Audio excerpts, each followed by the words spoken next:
I don't think that I've ever been in love." She stopped for a minute, and then she continued, "How will I know?" "My name is Dr. Horatio Funderby, but I am not the kind of doctor who sees sick people. I am called a doctor because I have spent many, many years studying. I studied history, and I now have an important job at the British Museum in London. Every Sunday afternoon, I walk along a path in Chelsea, on the bank of the River Thames. A lot of painters live in Chelsea. People often think that I am a painter. I look like one, and I dress like one.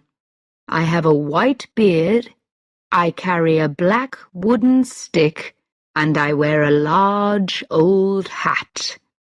The hat is more than 40 years old, and I always wear it for my walks. I enjoy my walks very much. There is a lot to see and hear. Boats pass on the river.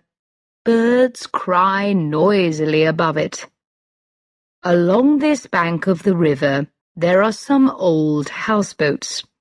People buy these houseboats because they like living on the water. They enjoy watching the passing boats and listening to the sounds of a busy river. They paint the boats in bright colours. One Sunday afternoon, I was standing by the houseboats, looking across the river. In the deepest water, in the middle of the Thames, I could see a beautiful white sailing ship.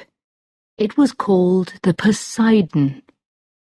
The back of the ship was a little unusual. I knew that the owner of the ship was Lord Struve. He was a great scientist who studied ocean life. Near the Poseidon were a large ship from South America and a dirty Spanish boat. Then I noticed one of the houseboats near the bank. It was called the Nareen, and it was very colourful. The boat was grey, but parts of it were painted in bright colours.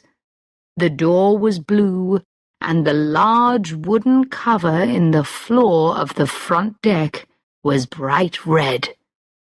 There were some steps going from the boat to the bank of the river. These were painted blue, like the door. I saw a young girl trying to push back the cover. She wanted to get out, and she was halfway out of the hole, but she had a problem. She saw me. She didn't shout at me, but her mouth formed the words, "I can't open it." I hurried towards the Nareen.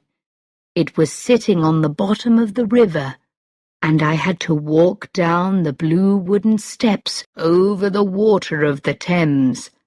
I went carefully along the deck of the boat until I reached the girl. "The new red paint has dried, and I can't open the cover," she said. "Wait a minute," I said. I used my stick to open it. A few minutes later, the girl climbed out onto the deck. She was about 20 years old.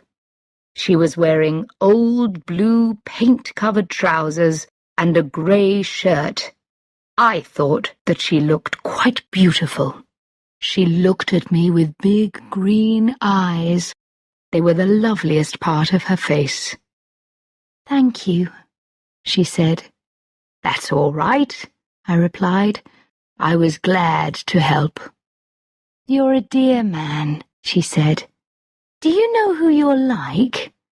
You're like one of those older men who work in museums." "Oh, I'm sorry. That wasn't very polite." She smiled gently.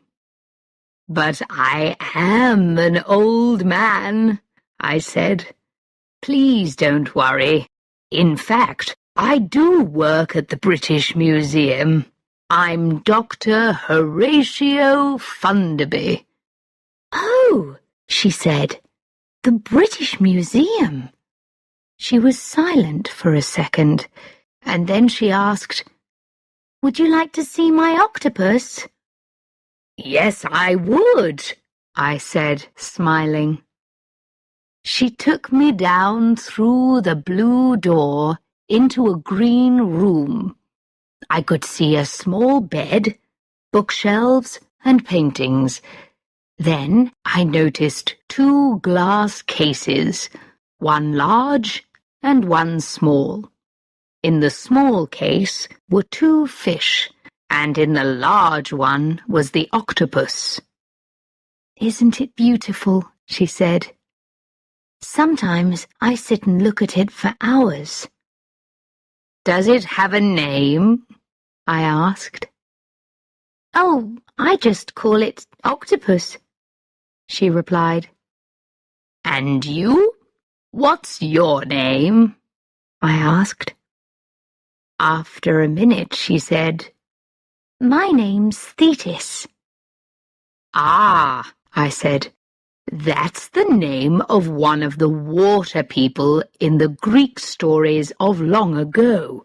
Thetis was the daughter of Nereus and Doris. They lived at the bottom of the sea. She pulled her ear thoughtfully. My real name's Alice, she said.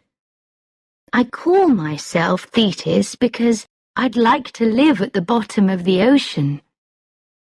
When she said this, I could understand the reason for her green room. It was quite dark in the room. The only lights were the ones that lit the glass cases. The paintings on the wall were in blues and greens and showed fish and other underwater animals. I was sure that she was the painter.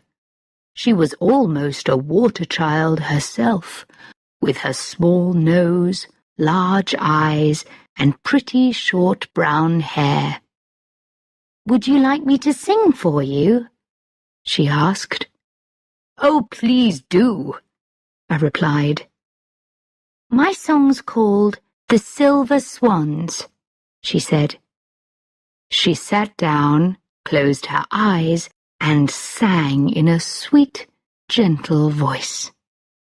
How shall I know my true love? When will my true heart speak to me? Oh, when the silver swans come sailing, then I will know my true love. Then I will be with my true love, forever with my true love. It was a beautiful song, but I felt that there was a sadness behind the words. The words were wise and understanding, but I knew that the young girl in front of me was never in love. That was lovely, I said. Thetis opened her eyes. Thank you, she said. Who wrote it? I asked. I did, she said. It's mine.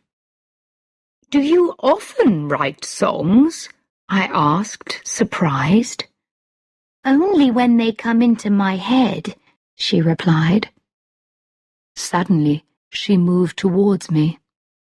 How will I know my true love? She asked seriously. How will I know when I'm really in love? How old are you, Thetis? I asked. I'm 21, she answered. Have you been in love? I said. No, she replied. I don't think that I've ever been in love. She stopped for a minute and then she continued. How will I know? Who will tell me when I am? You're so old and wise. Can't you help me?" She looked pale and unhappy. I thought carefully before I answered her questions. At last I replied, "When he's ill and ugly and you can still love him, then you can be sure." "When he is ill and ugly," she said to herself quietly. She sat there thinking. Then suddenly she remembered that I was there. "Oh, I'm sorry I'm being rude," she said. "Would you like some tea, Dr. Funderby?" "I'd love some, thank you," I replied. She disappeared for 2 or 3 minutes. I looked round the room again.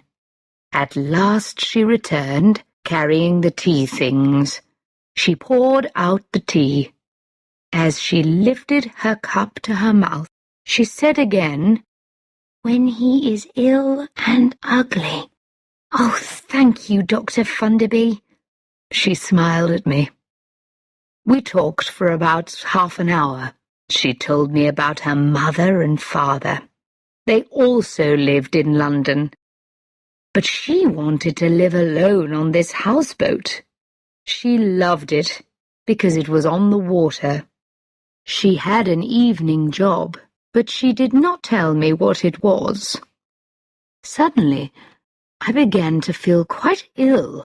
I wasn't sure why, but before I could decide, Thetis asked, "Would you like to go out on deck?" There was not much room at the back of the boat, but it was enough for the 2 of us. Then I saw with surprise that there was water all round the boat now. 4 dirty white swans went past us.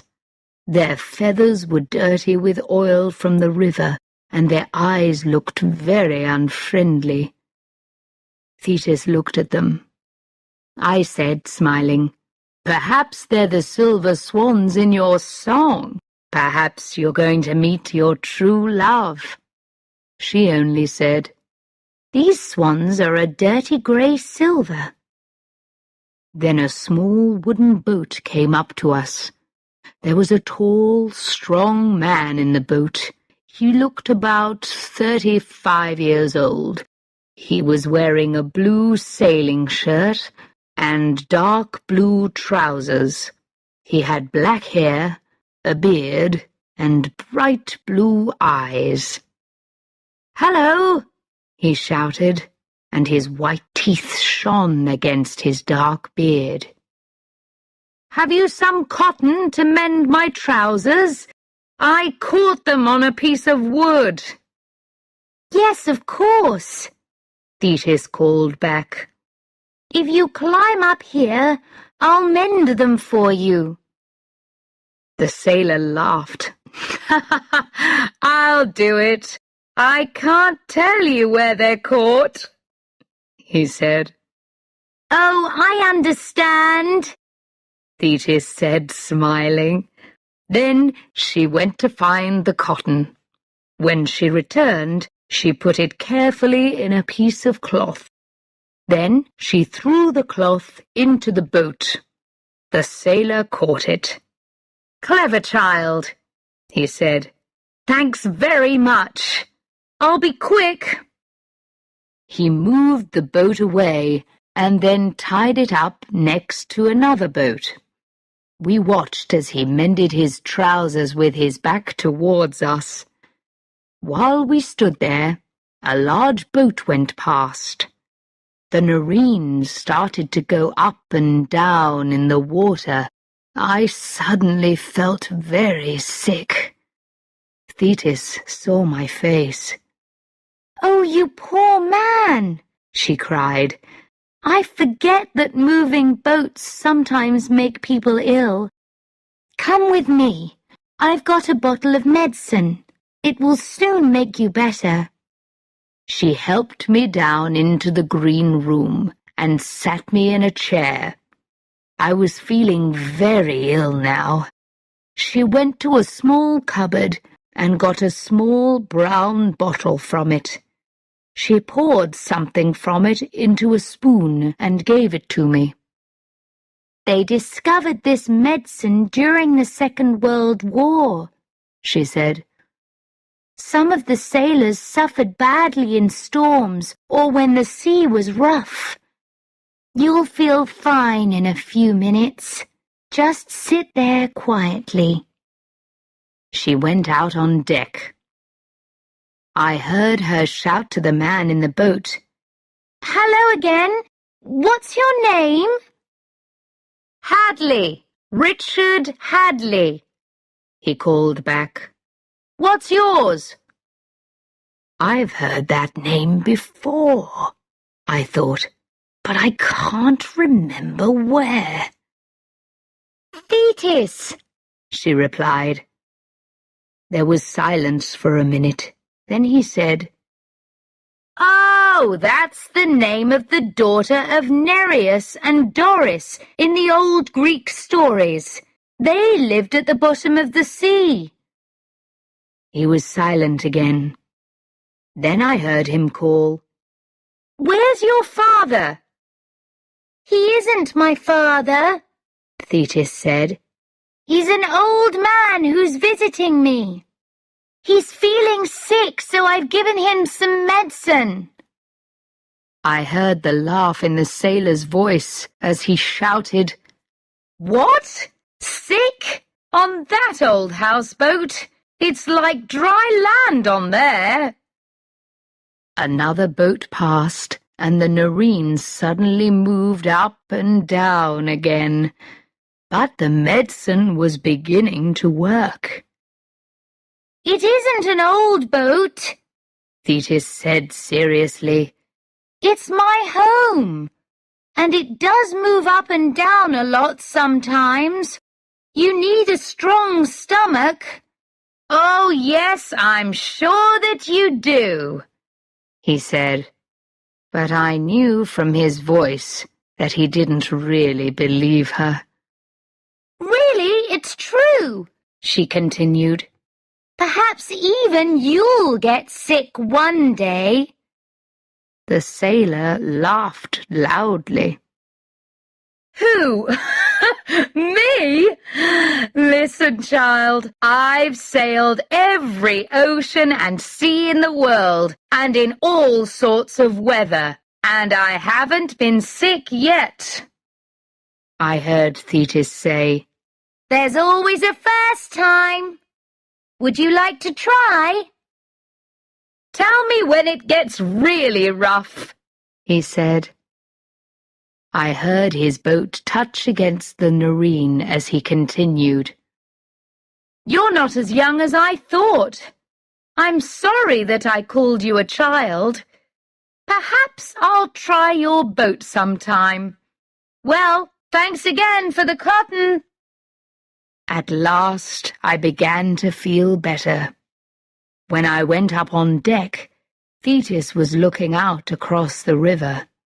She was watching the sailor as he went out towards the lovely white ship. "Oh," she said, "you're better." "Yes," I said. "Good," she said. "That medicine always works." Then she added, "He said some very unkind things, didn't he?" I started to say, "But wasn't he beautiful?" she continued dreamily. "He's very ill, isn't he, Dr. Funderby? And I love him even more than when he's well." I did not see my friend for some weeks.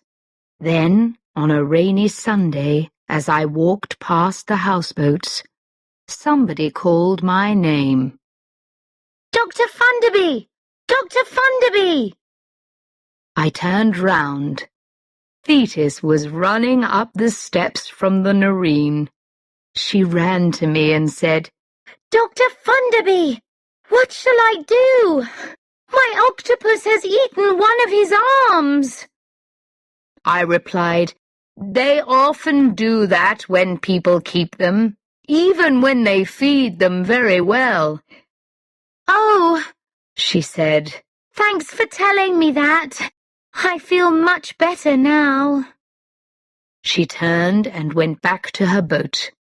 As she reached the deck, I called out to her, "Did your sailor ever come back?"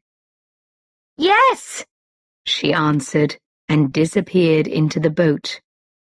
A few days later, a friend asked me to go and see a play with him. It was called The Unwanted, and it was at Wyndham's Theatre in London. "There's a young woman in it, Alice Adams," my friend said. "She's very good, they say. One day she'll be a great actress." When the play started, I couldn't believe my eyes. The young actress was Thetis. I remembered then that her real name was Alice. So this was her evening job. It was a sad play. Thetis played a young girl who falls in love with an older man. In the end, he leaves her, and she kills herself.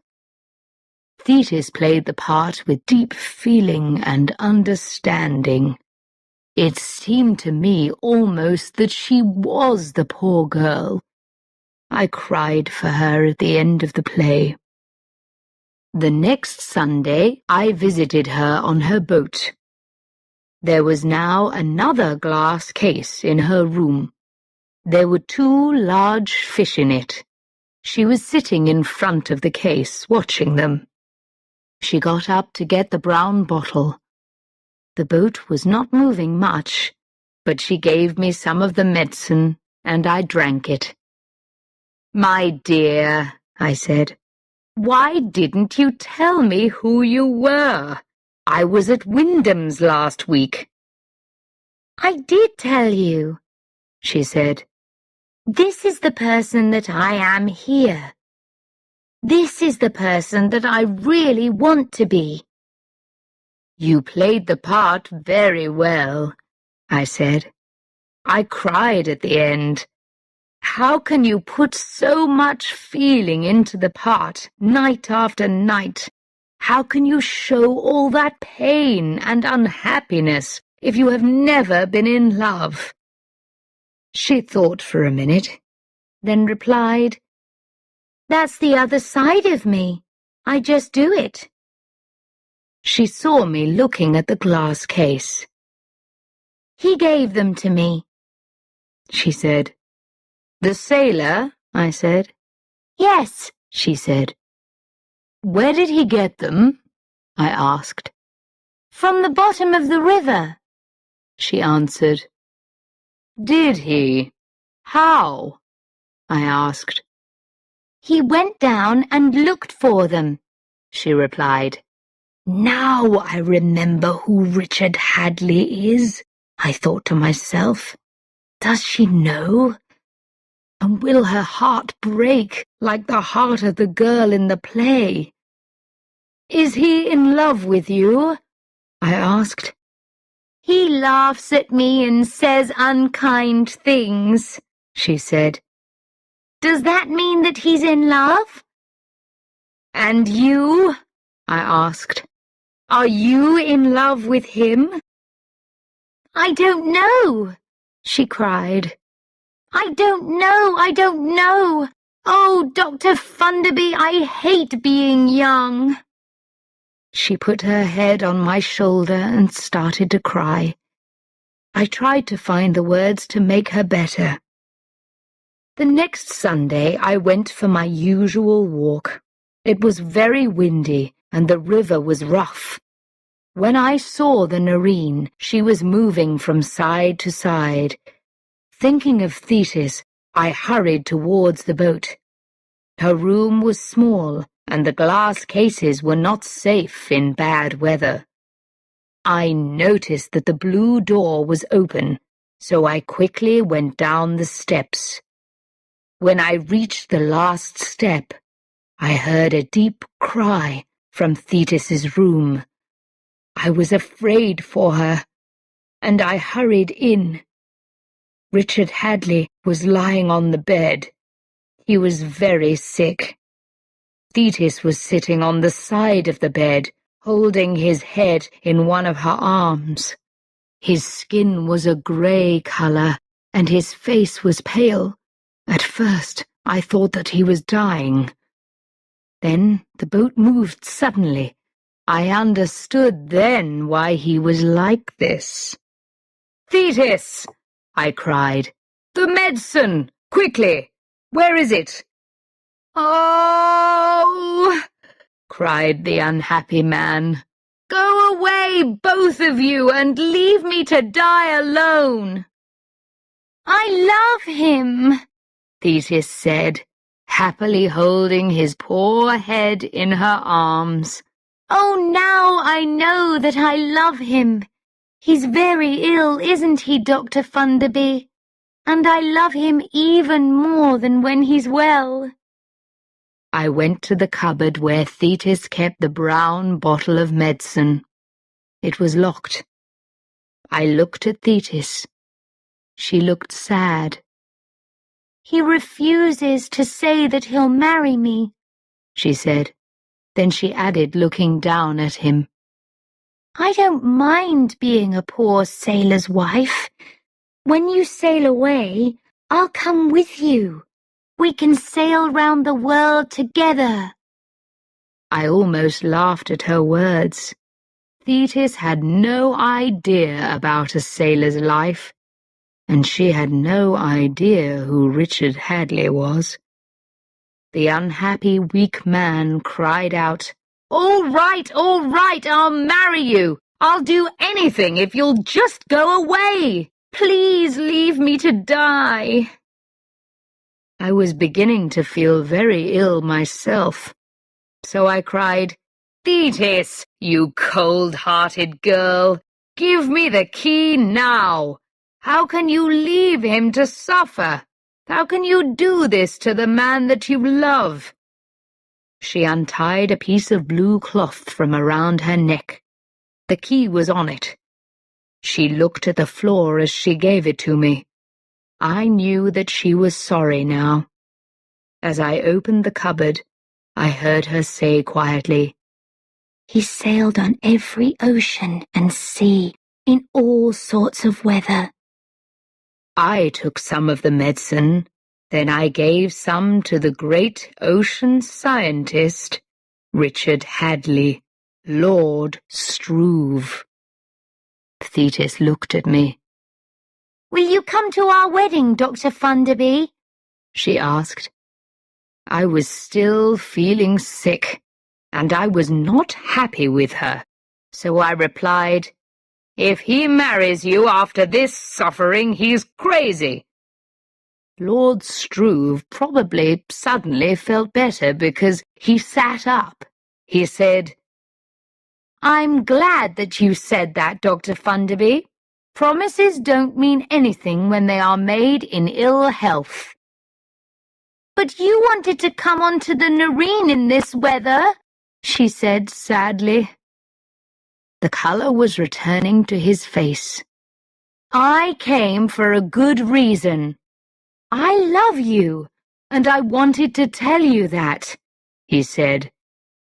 "So why didn't you tell me?"